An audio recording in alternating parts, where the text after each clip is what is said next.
भारतीय न्यायव्यवस्थेतील सर्वात प्रतिष्ठित पद, सर्वोच्च पद व संविधानामधील सुद्धा सर्वात महत्वाचे पद म्हणजेच भारताचे सरन्यायाधीश.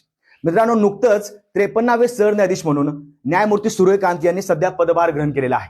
आता आपण त्याबद्दल थोडक्यात काही माहिती घेऊया मित्रांनो. निवड तर या पदाची निवड राष्ट्रपतीद्वारे केली जाते. कालखंड पाहायला गेलं तर 65 वर्षापर्यंत, म्हणजे तसं बघायला गेलं तर न्यायमूर्ती जे आता सूर्यकांत आहेत त्यांचा कार्यकाल लक्षात ठेवा तुम्ही, फेब्रुवारी 27 पर्यंत ते या पदावर सध्या राहतील. लक्षात ठेवायचं खूप महत्वाचं आहे.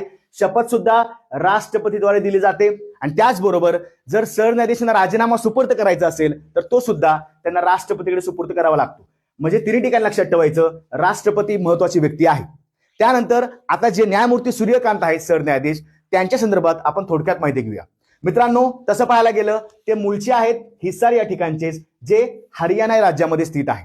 त्यानंतर 2000 ते 2004 पर्यंत ते हरियाणामधले सर्वात तरुण महाधिवक्ता होते, म्हणजेच ऍडव्होकेट जनरल, खूप जास्त महत्वाचं आहे.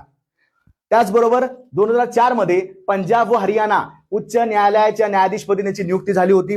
2018 साली हिमाचल प्रदेश उच्च न्यायालयाचे मुख्य न्यायाधीश सुद्धा ते त्यावेळी झाले होते. म्हणजेच काय, यापूर्वी ते मुख्य न्यायाधीश सुद्धा होते. कुठं तर हिमाचल प्रदेश या ठिकाणी, उच्च न्यायालय ठिकाणी.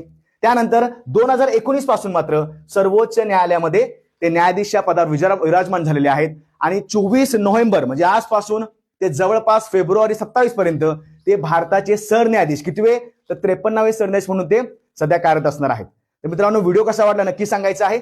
लाईक करा, शेअर करा, सबस्क्राईब करा. जय हिंद.